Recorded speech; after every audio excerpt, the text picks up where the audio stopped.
The Christmas after Diana's explosive BBC interview, the royal family made a decision that would change everything forever. What happened during those 72 hours at Sandringham Estate would mark the end of Diana's royal life as she knew it. Subscribe for more untold royal stories and comment what you think really happened that Christmas below. It was December 23rd, 1995, exactly 6 weeks and 2 days since Diana had sat across from Martin Bashir and uttered the words that would echo through history. Well, there were three of us in this marriage, so it was a bit crowded. The Panorama interview had sent shockwaves through the monarchy, but somehow, incredibly, Diana's invitation to the traditional royal Christmas at Sandringham had not been rescinded.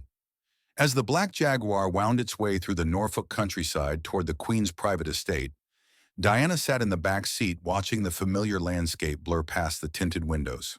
Beside her, 13-year-old Prince William stared out his own window, his jaw set with a maturity that broke Diana's heart. 8-year-old Prince Harry fidgeted with his Game Boy, occasionally glancing up at his mother with questioning eyes. "Mummy," Harry said suddenly, his voice cutting through the heavy silence, "why does everyone seem angry at you?" Diana felt her throat constrict. How do you explain to a child that his mother had just declared war on the institution that would one day be his inheritance? "Sometimes, darling," she said carefully, "grown-ups have disagreements about important things." William turned from his window, and Diana was startled by how much he looked like Charles in that moment. "It's more than a disagreement, isn't it, Mummy?" The wisdom in her eldest son's voice confirmed what Diana had been dreading. The boys were old enough now to understand that something fundamental had shifted. The fairy tale was officially over. But what Diana didn't know was that her invitation had almost been canceled. 3 days earlier, in the private sitting room at Windsor Castle, Queen Elizabeth II had convened an emergency meeting with her private secretary, Sir Robert Fellows, and Charles's private secretary, Stephen Lamport. "Ma'am," Sir Robert had said carefully, "perhaps it would be simpler if the princess spent Christmas elsewhere this year." The Queen had been silent for a long moment, staring out at the castle grounds where Diana had once walked as a young bride, so eager to please, so hopeful about her future. "No," the Queen had finally said, her voice carrying the weight of 43 years of rule. "She comes. The boys expect it. But this will be the last time." Now, as Diana's car approached the imposing facade of Sandringham House, she could feel the weight of that decision in the December air. The staff who usually greeted her with warm smiles offered only polite nods. The footman who took her luggage avoided eye contact. "Your Royal Highness," murmured the house manager, "you've been assigned the same suite as always." But the tone was different. Everything was different. That evening, as the family gathered for the traditional Christmas Eve dinner, Diana found herself seated between Princess Margaret, who pointedly ignored her, and Prince Edward, who made stilted conversation about the weather. Across the table, Charles spoke animatedly with Camilla Parker Bowles, who had been invited as a family friend. Diana caught the Queen's eye once during the meal. For just a moment, she saw something that might have been sympathy flash across the monarch's face. Then it was gone, replaced by the carefully neutral expression that had become the Queen's default when dealing with the Diana situation. But the real confrontation was still coming. After dinner, as the family traditionally gathered in the drawing room for charades and Christmas carols, Diana noticed William hanging back near the doorway. "Are you all right, sweetheart?" she asked, approaching him. William looked around to make sure they weren't overheard, then spoke in a voice much too old for his 13 years. "Mummy, what's going to happen to us?" The question hit Diana like a physical blow. She knelt down to his level, taking his hands in hers. "Whatever happens," she whispered fiercely, "you and Harry are the most important things in my life. That will never change. But you're not going to be living with us anymore, are you?" Diana felt tears threatening and fought them back. "Darling, I heard Papa talking to his secretary," William continued, "about custody arrangements, about how you might not be invited to things anymore." Diana closed her eyes. The boys were going to lose so much more than just an intact family. They were going to lose the buffer she had tried to provide between them and the rigid expectations of royal life. "William," she said carefully, "whatever happens between your father and me, you must remember that we both love you and Harry more than anything in the world. And someday, when you're older, You'll understand why some choices had to be made. From across the room, Harry's laughter rang out as he played with his cousins, blissfully unaware that his world was about to change forever. That's when the Queen requested a private meeting. Diana, Her Majesty's lady-in-waiting, approached discreetly. The Queen would like to speak with you in the library. Now. Diana's stomach dropped. She had known this moment was coming, but she had hoped it could wait until after Christmas, until after the boys had one more normal holiday. The Sandringham Library was one of Diana's favorite rooms in the house. Floor-to-ceiling bookshelves, comfortable reading chairs, and a fireplace that made everything feel warm and intimate. Tonight, it felt like a courtroom. Queen Elizabeth II stood by the fireplace, still wearing her evening dress but having removed her jewelry except for her wedding ring. She looked smaller somehow, older, and Diana was struck by the realization that this conversation was probably as difficult for the Queen as it was for her. "Please sit down," the Queen said, gesturing to a chair. Diana remained standing. "Your Majesty, if this is about the interview, this is about the future," the Queen interrupted, her voice gentle but firm. "The interview was simply the catalyst for a conversation that has been inevitable for some time." Diana felt her heart racing. "Ma'am, I know I made mistakes, but—" "Diana," the Queen's voice was not unkind, "you told 20 million people that you didn't think my son was fit to be king. You revealed private details of your marriage on national television. You said you wanted to be queen of people's hearts rather than, presumably, an actual queen." The words hung in the air between them. Diana had never heard the Queen speak so directly about personal matters. "I was trying to tell my truth," Diana said quietly. "Your truth," the Queen repeated. "But truth, Diana, is often more complicated than any one person's perspective." The Queen moved to her desk and picked up a folder that Diana hadn't noticed before. "Charles has agreed to a divorce," she said simply. Diana had been expecting this, but hearing it said aloud was still a shock. "And the boys? Joint custody. You'll have them for holidays and school breaks. They'll live primarily with Charles." "No." The word came out before Diana could stop it. "Your Majesty, they need their mother." "They need stability," the Queen replied. "They need to be prepared for their futures. William will be king someday, Diana. He needs to understand what that means." Diana felt the walls of her old life closing in around her. "And what about what I need? What about what they need from me?" The Queen was quiet for a long moment. When she spoke again, her voice was softer. "Diana, I've watched you with those boys. You've given them something that I perhaps didn't know how to give. You've shown them how to connect with people, how to show genuine emotion, how to see beyond protocol to the human heart. That's a gift." Diana looked up, surprised by the unexpected praise. "But," the Queen continued, "they also need to understand duty, tradition, the weight of service. They need to know that personal feelings must sometimes be set aside for the greater good. That's something you struggle with." It wasn't said cruelly, but it cut deeper than any harsh words could have. "So what happens now?" Diana asked. "You'll always be their mother," the Queen said. "You'll always have a place in their lives. But your official role as a member of this family, that ends with the divorce." Diana nodded slowly. She had known this was coming, but the finality of it still took her breath away. "There is one more thing," the Queen said, and her voice became even gentler. "I need you to tell them, tonight, before they hear it from someone else." Diana's answer would shock everyone. "No," she said firmly. "I won't ruin their Christmas. They deserve one more normal Christmas before everything changes." The Queen looked surprised. "Diana, Your Majesty, they're children. They're 8 and 13 years old. Let them have Christmas morning. Let them open presents and eat too much chocolate and play with their cousins. Let them have one more day of believing their family's intact."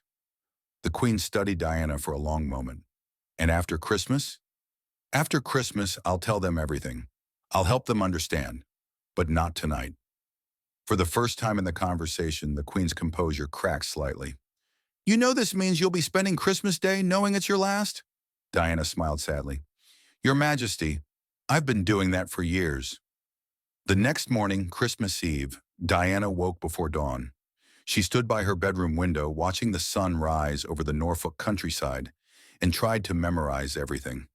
The way the morning mist hung over the grounds, the sound of horses in the distance, the feeling of being, for just a few more hours, part of something larger than herself. Downstairs, the boys were already awake, excited for the traditional Christmas Eve present opening. Diana joined them in the sitting room, where the entire family had gathered around an enormous Christmas tree laden with perfectly wrapped presents. "Mummy!" Harry bounded over to her, still in his pajamas. "Look what I got Uncle Andrew." He held up a crudely wrapped package that was obviously a book. "It's beautiful, darling," Diana said, ruffling his hair. William approached more cautiously. "Mummy, are you feeling all right? You look sad." Diana knelt down and pulled both boys close to her. "I'm not sad, sweetheart. I'm just grateful. For this moment. For you two. For everything." As the morning progressed and presents were opened, Diana found herself watching everything with heightened awareness. The way Harry's face lit up when he opened his new video game. The way William tried to look mature and unimpressed but couldn't hide his excitement over his new bicycle. The way Charles actually smiled, genuinely smiled, when Harry launched himself into his father's arms. During lunch, Diana excused herself and walked alone through the gardens. The December air was crisp and cold, but she needed a moment away from the performance, away from pretending everything was normal. She was standing by the ornamental lake when she heard footsteps behind her. "I thought I might find you here," came a familiar voice. Diana turned to see Princess Anne approaching. Charles's sister had never been particularly warm toward Diana, but she had also never been openly hostile. "Anne," Diana said, surprised. "I wanted to speak with you," Anne said, coming to stand beside Diana by the water's edge. Before, well, before things change." They stood in silence for a moment, watching the winter birds on the lake. "You know, I never liked you very much," Anne said with characteristic bluntness. Diana actually laughed. "I know, you never hid it well. But," Anne continued, "I respect what you've done for those boys, and I respect what you did yesterday with Mother." Diana looked at her in surprise. "She told me," Anne explained, "about your decision to wait until after Christmas. That was the right thing to do." "Thank you," Diana said quietly. "The boys will be fine," Anne said. "They're stronger than you think, and they'll always know that their mother loved them enough to give them one last perfect Christmas." That afternoon, the family attended Christmas Eve service at St. Mary Magdalene Church, as was tradition. Diana sat between William and Harry in the royal pew, acutely aware that this might be her last time in this particular role. The familiar hymns, the centuries-old ritual, the sense of continuity that stretched back generations. All of it felt precious and fragile. After the service, as they walked back to the house, Harry slipped his hand into Diana's. "Mummy," he said quietly, "are you sure everything's okay? You keep looking at us like you're trying to remember something." Diana's heart nearly broke. Even at 8, Harry was intuitive about emotions. "I'm just being a sentimental mother," she said, squeezing his hand. "Sometimes we do that." That evening's Christmas Eve dinner was a more relaxed affair than the previous night. The formal protocol was set aside for family conversation and laughter. Diana found herself actually enjoying herself, even managing to have a pleasant conversation with Camilla about horse riding. But as the evening wound down and the boys were sent to bed, Diana felt the weight of what tomorrow would bring. She tucked Harry in first, reading him a story as she had done countless times before. "Mummy," Harry said as she was finishing, "will you always be my mother?" The question was so innocent, so trusting, that Diana had to turn away to hide her tears. "Always," she whispered. "No matter what happens, no matter where I am, I will always be your mother, and you will always be my son." "Good," Harry said sleepily, "because I need you." In William's room, the conversation was different. At 13, William was old enough to sense the undercurrents of tension that had been running through the weekend. "Mummy," he said as Diana sat on the edge of his bed, "whatever's going to happen, I want you to know that I love you." Diana felt her composure finally crack. "Oh, William. And I want you to know that when I'm older, when I can make my own decisions, I'm going to make sure you're always part of our lives. I promise." Diana leaned down and hugged her son tightly, this boy who was growing up too fast, who was already trying to protect her. "You just focus on being 13, she whispered. "Let me worry about everything else." Christmas morning dawned bright and cold. Diana woke early again, but this time she didn't stand by the window. Instead, she got dressed carefully in a cheerful red dress and went downstairs to help set up for the morning present opening. For the next 3 hours, she threw herself completely into being present. She laughed at Harry's jokes, helped William set up his new computer game, took photographs of every moment. She hugged her sons, played charades, sang Christmas carols, and for brief moments almost forgot that this was an ending. The traditional Christmas lunch was a grand affair, with the full royal family gathered around the enormous dining table. Diana found herself seated next to Prince Philip, who had been particularly cold toward her since the interview. But halfway through the meal, something unexpected happened. Philip turned to her and said quietly enough that only she could hear, "The boys look happy." Diana looked at him in surprise. "Whatever else has happened," he continued, "you've done well by them. They're good boys." It was perhaps the kindest thing Prince Philip had ever said to her. As the afternoon wore on and evening approached, Diana felt the weight of her secret growing heavier. Tomorrow she would have to drive back to London. Tomorrow she would have to begin the process of dismantling her royal life. Tomorrow she would have to explain to her children that their family was officially broken. But tonight, she had one more evening.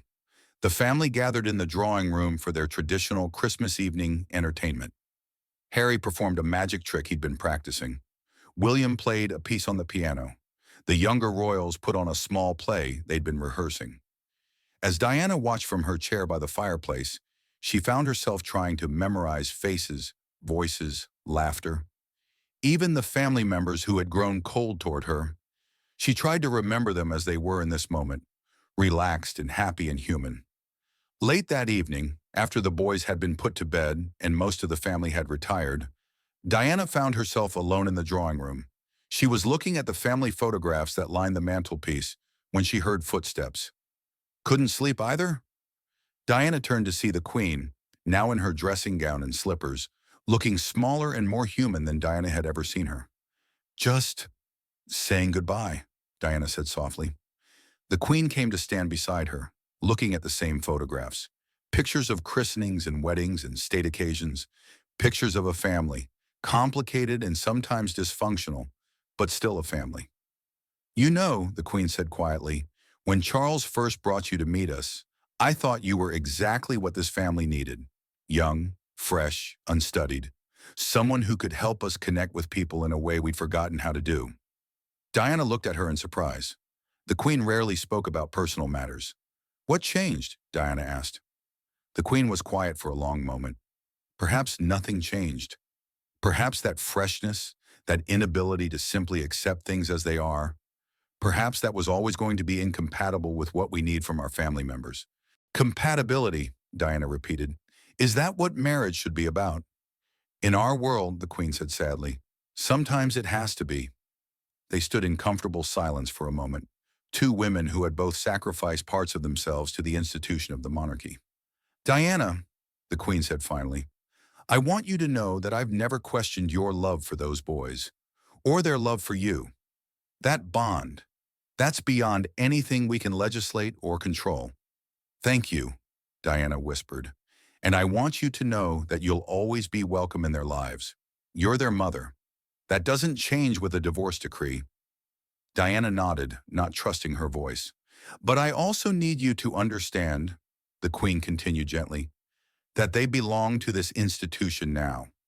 They'll be raised to serve, to put duty before personal happiness, to understand that their lives are not entirely their own. That's not cruelty. That's preparation." "I know," Diana said. I want them to remember that they're human beings first, that their feelings matter, that love is real, even when duty calls." "They'll remember," the Queen assured her. "How could they forget? With you as their mother." The next morning, Boxing Day, Diana woke with a heavy heart. Today was the day she would have to begin the process of letting go. The boys sensed the change in mood immediately. During breakfast, William kept glancing at her with worried eyes while Harry became unusually clingy. "Mummy," Harry said as they finished eating, "when are we going back to London?" "This afternoon, darling," Diana said, trying to keep her voice light. "All together?" Diana exchanged a glance with Charles, who had been unusually quiet all morning. "Yes, sweetheart, all together." It wasn't technically a lie. They would travel back together. It was what came after that would be different. As Diana packed her bags, she found herself moving slowly, reluctant to close this chapter of her life. Every item she folded felt symbolic. The red dress she'd worn Christmas morning, the family photograph she always traveled with, the Christmas gifts from the boys that she would treasure forever. There was a knock at her door. "Come in," she called. William entered, looking serious. "Mummy, I need to ask you something." Diana sat on the bed and patted the space beside her. "What is it, darling? Are you and Papa getting divorced?" The question hung in the air. Diana had promised herself she would wait, would give the boys one more day. But looking at William's mature, worried face, she realized that protecting him might actually mean treating him with honesty. "Yes," she said simply, "we are." William nodded, as if he'd been expecting this answer. "And that means you won't be living with us anymore?" "It means things are going to change," Diana said carefully. "But it doesn't mean I love you any less. It doesn't mean I'll disappear from your life." "Will you still be a princess?" Diana smiled sadly. "I'll always be your mother. That's the only title that really matters to me." William was quiet for a moment, processing. "Does Harry know?" "Not yet. I was hoping you could help me tell him when we get back to London." "He's going to be upset." "Yes, probably. But we'll help him understand that sometimes families change shape, but love doesn't change." William leaned against her shoulder. "Mummy?" "Yes?" "I'm sorry people have been mean to you. I'm sorry the newspapers say bad things. I'm sorry you've been sad." Diana felt tears spilling down her cheeks. "Oh, William, you don't need to apologize for any of that." "I just want you to be happy," he said simply. "I am happy," Diana said, hugging him tight. "I'm happy because I have you and Harry.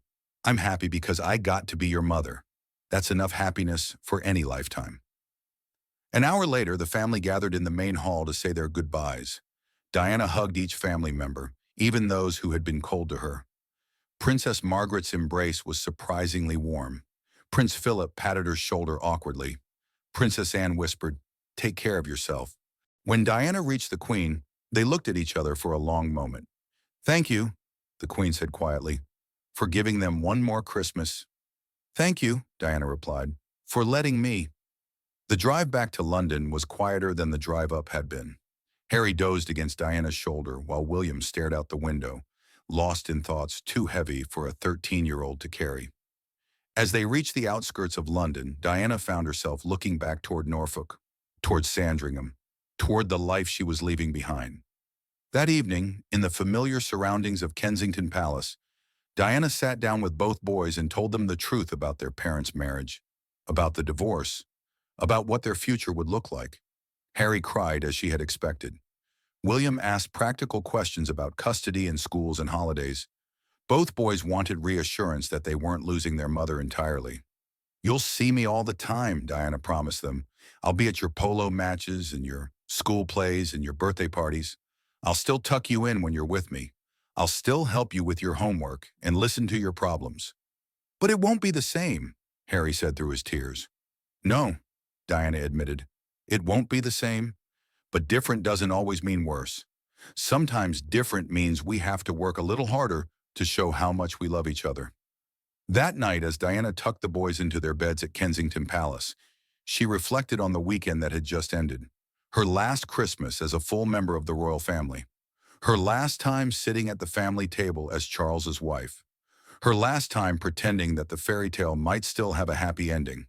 But as she looked at her sons, William trying to be brave, Harry clutching his stuffed animal, she realized that the fairy tale had been beside the point all along.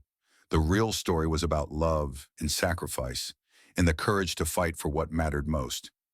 Diana had lost her marriage, her royal status, and her place in the institution that had defined her adult life. But she had kept what mattered most: her relationship with her children, her integrity, and her ability to choose love over duty when the two came into conflict.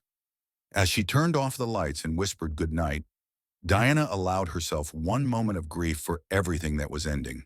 Then she straightened her shoulders and began planning for everything that was about to begin. The people's princess was about to be born. This Christmas marked not just the end of Diana's marriage, but the beginning of her transformation from reluctant royal to global humanitarian icon. 6 months later, she would begin the most meaningful phase of her public life, using her freedom from royal constraints to champion causes close to her heart. Her last royal Christmas had become the first day of her real life. What do you think really happened during that conversation with the Queen? Share your thoughts below and subscribe for more untold stories from Diana's final years as a royal.